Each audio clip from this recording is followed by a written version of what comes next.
Hello അസ്സാം വലൈക്കും welcome to your YouTube channel. ഇന്ന് നമ്മൾ ഉണ്ടാക്കാൻ പോകുന്നത് വളരെ എളുപ്പത്തിൽ നമുക്ക് തയ്യാറാക്കാൻ പറ്റിയ ഒരു കിഡിലൻ റെസിപ്പിയാണ്. അപ്പോൾ നമ്മുടെ ചാനൽ ആദ്യമായിട്ട് കാണുന്നവരാണെങ്കിൽ സബ്സ്ക്രൈബ് ചെയ്യാൻ മറക്കരുത്. തൊട്ടടുത്ത ബെല്ലൈക്കണോട് ഒന്ന് ക്ലിക്ക് ചെയ്ത് പോവാം. അപ്പം നമുക്കത് ഇതെങ്ങനെ ഉണ്ടാക്കാൻ നോക്കട്ടോ. അപ്പോൾ അതിനായിട്ട് ഞാൻ 4 സവാളയാണ് എടുത്തിരിക്കുന്നത് കേട്ടോ. 4 എടുത്തിട്ടുണ്ട്.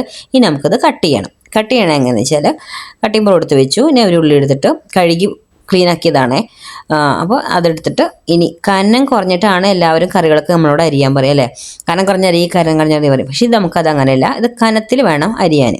കുറച്ച് കനത്തിൽ കട്ടിയിൽ ഇങ്ങനെ അരിഞ്ഞെടുക്കുക. ഇതേപോലെ കുറച്ച് കട്ടിയിൽ അരിഞ്ഞെടുക്കുക. ഓവറായിട്ട് മറ്റേ വലുതാക്കി അരിയരുത് കേട്ടോ. ഈ ഒരു സൈസിൽ നമുക്ക് കട്ട് ചെയ്തെടുക്കുക. അപ്പോൾ കനം കുറഞ്ഞ് അരിയാത്തവർക്കൊക്കെ ഇത് ഈസി ആയിരിക്കും ഇങ്ങനെ അരിയാൻ. കാരണം ചിലവരൊക്കെ ഇതേപോലെ കറിക്കാണെങ്കിൽ ഇതുപോലെ അരിയുന്നവരുണ്ടാവും. ചിലർക്ക് നൈസായിട്ട് അരിയാനൊന്നും പറ്റുന്നുണ്ടാവില്ല. നമുക്ക് ഇതുപോലെ കട്ട് ചെയ്തെടുക്കാം. ഇതുപോലെ 4 സവാള നമുക്ക് കട്ട് ചെയ്തെടുക്കണം. ഇതാ ഞാനിപ്പോൾ ഇവിടെ 4 സവാളയും കട്ട് ചെയ്തെടുത്തിട്ടുണ്ട് കേട്ടോ. അതേപോലെ തന്നെ 4 കട്ട് ചെയ്തെടുത്തിട്ടുണ്ട്. ഇനി നമുക്ക് എന്താ വെച്ചാൽ ഇതൊക്കെ നമുക്ക് ഓരോ അല്ലികളാക്കി എടുക്കണം. അത് ജസ്റ്റ് കൈ വെച്ചിട്ട് വെട്ടനാക്കിയാൽ തന്നെ നമുക്കതായി കിട്ടും. ഇതേപോലെ ഒറ്റയായിട്ട് നമുക്ക് ആക്കിയെടുക്കാം.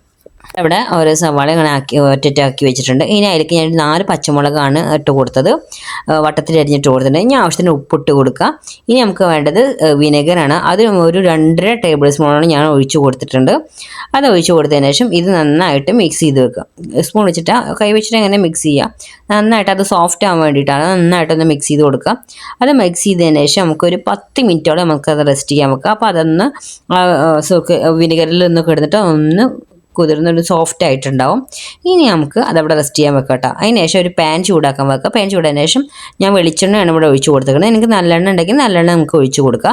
അതിന് ശേഷം കുറച്ച് കടുക് ഇട്ട് കൊടുക്കുക. അതിന് ശേഷം ഒരു 3 വറ്റൽമുളക് പൊട്ടിച്ചിട്ട് കൊടുത്തിട്ടുണ്ട്. ഇനി നമുക്ക് അതിലേക്ക് വേണ്ടത് കറിവേപ്പിലയാണ്. അത് നമ്മളെ ഇഷ്ടത്തിനനുസരിച്ചിട്ട് കറിവേപ്പില ഇട്ട് കൊടുക്കുക കേട്ടോ. അതൊന്ന് ജസ്റ്റ് ഇളക്കിയതിന് ശേഷം ഇനി നമുക്ക് വേണ്ടത് 1/4 ടീസ്പൂൺ മഞ്ഞൾപ്പൊടി ഇട്ട് കൊടുത്തിട്ടുണ്ട്. ഇനി 2 ടേബിൾ സ്പൂൺ കാശ്മീരി മുളക് പൊടി ഞാൻ ഇട്ട് കൊടുത്തത്. ഇനി നോർമൽ മുളക് പൊടിയാണെങ്കിൽ നിങ്ങൾ അതിൻ്റെ ഇതിനനുസരിച്ച് ഇട്ട് കൊടുത്താൽ മതി. ഇനി ഒരു 1/4 ടീസ്പൂൺ കായപ്പൊടിയും കൂടി ഇട്ട് കൊടുത്തിട്ടുണ്ട്. ഇനി നന്നായിട്ട് ഫ്ലെയിം കുറച്ചിട്ട് നമുക്ക് ഈ പൊടി ഒന്ന് എണ്ണയിലൊന്ന് മൂപ്പിച്ചെടുക്കണം. ഇപ്പോൾ ഫ്ലെയിം കുറയ്ക്കണേ. ഫ്ലെയിം കൂട്ടിയിട്ടുണ്ടെങ്കിൽ അത് കരിഞ്ഞു പോകും. ഇനി അതിൻ്റെ ഒരു സ്മെല്ല് വരും നമുക്ക് ആ പൊടികളുടെയൊക്കെ. അത് നമുക്ക് ഓഫ് ചെയ്യുക. ഇനി നമ്മളിവിടെ മിക്സ് ചെയ്ത് റെസ്റ്റ് ചെയ്യാൻ വെച്ച ഉള്ളി ഉണ്ടല്ലോ, അതിലേക്ക് ഇത് വറുത്ത് വെച്ചിരിക്കുന്നതും ഇട്ട് കൊടുക്കുക. ഇട്ട് കൊടുത്തതിന് ശേഷം നമുക്ക് നന്നായിട്ട് ഇനി ഇത് മിക്സ് ചെയ്ത് കൊടുക്കണം. നന്നായിട്ട് മിക്സ് ചെയ്ത് കൊടുക്കുക. ഇനിയിപ്പോൾ ഉള്ളിയും ആ മസാലകളും ഒക്കെ നന്നായിട്ടൊന്ന് മിക്സ് ആവണം. അതിൽ നന്നായിട്ട് തന്നെ മിക്സ് ചെയ്ത് കൊടുക്കുക. ഇത് നമുക്ക് ചോറിൻ്റെ കൂടെ ഒക്കെ കഴിക്കാൻ നല്ല ടേസ്റ്റാണ്. ചോറിൻ്റെ കൂടെ, അപ്പത്തിൻ്റെ കൂടെ, ചപ്പാത്തിയുടെ കൂടെ, ബിരിയാണിക്ക് സൈഡായിട്ട് കഴിക്കാനും നല്ല ടേസ്റ്റാണ്. ബിരിയാണിയുടെ ഒക്കെ ഒപ്പം കഴിക്കാൻ നല്ല ടേസ്റ്റാണ് കേട്ടത്.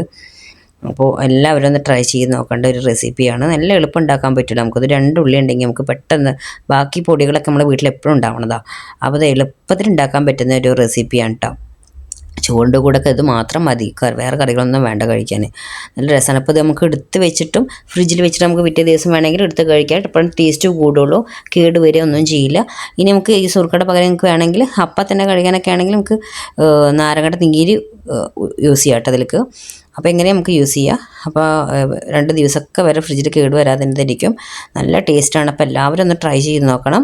നമ്മളെ വീഡിയോ ഇഷ്ടമായിട്ടുണ്ടെങ്കിൽ ലൈക്ക് ചെയ്യാനും ഷെയർ ചെയ്യാനും കമൻറ്റ് ചെയ്യാനും സബ്സ്ക്രൈബ് ചെയ്യാനും മറക്കരുത്. Okay, bye bye, thank you.